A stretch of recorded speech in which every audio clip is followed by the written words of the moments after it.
Am zis că-l sting? Nu vrei să te filmezi? Mi-a zis calul. El a zis. El a zis ce a zis calul? A zis, Stinț a zis calul. Așa a zis? De unde ți-am luat eu calul ăla? De la magazinul cu păpuși. De acolo aveam să l-am luat și ziceam de eu și pe el am luat mingi de ele. Lasă-mă că vorbesc cu el puțin, te rog. De acolo e. Nu l-am luat de la Rompetrol, de acolo, de la mami de la muncă? Ba da, l-am luat și am văzut două cări acolo, în magazinul cu jucării. Era magazinul cu jucării, acolo unde am fost, la doamna? Și aveam două mingi acolo. Și vedeam ceva și mergeam sus pe mașină și luam o mașină mică așa, care să luam cutia și mergeam, o puneam în buză și luam toate și puneam și... Avem în congelator, Anais. Da, și pot să-l duc. Ne-am congelator. Mami.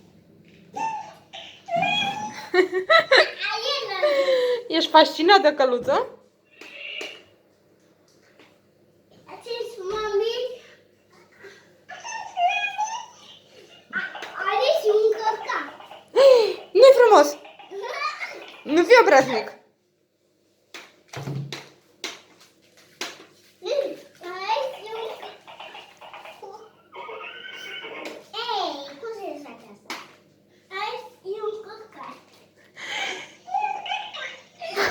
Obraznic, e ăsta, amor! Dă-te așa, Anais. Să nu mai faci așa! Nu-i frumos! E bine? Nu e bine, Anais. E bine așa? E bine așa, să nu mai zici prostii. Că mă supăr. Deci face ghețata. Dar n-ai mâncat destul de dulciuri, e la gura ta numai ciocolată. Păi n-am mâncat, că trebuia să mă lași. Și am mâncat desface. Ajunge, Anais, dulciurile.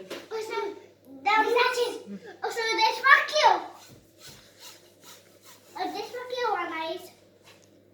Nu. Eu am că eu o desfac.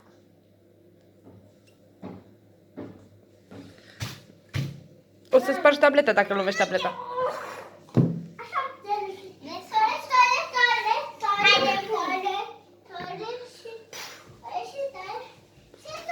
Gata, gata, v-ați activat? Ați luat-o iar cu pumnii? Tu poți să desfaci, băiatul meu? Da, Ia. cu putere. Ia să văd.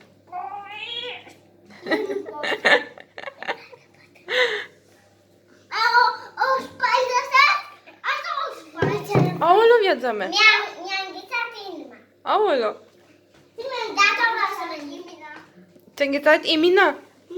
Aoleu, băiatul meu. Mami, te rog, desface. Desface tu. Hai, bine, gata, o desfac, da?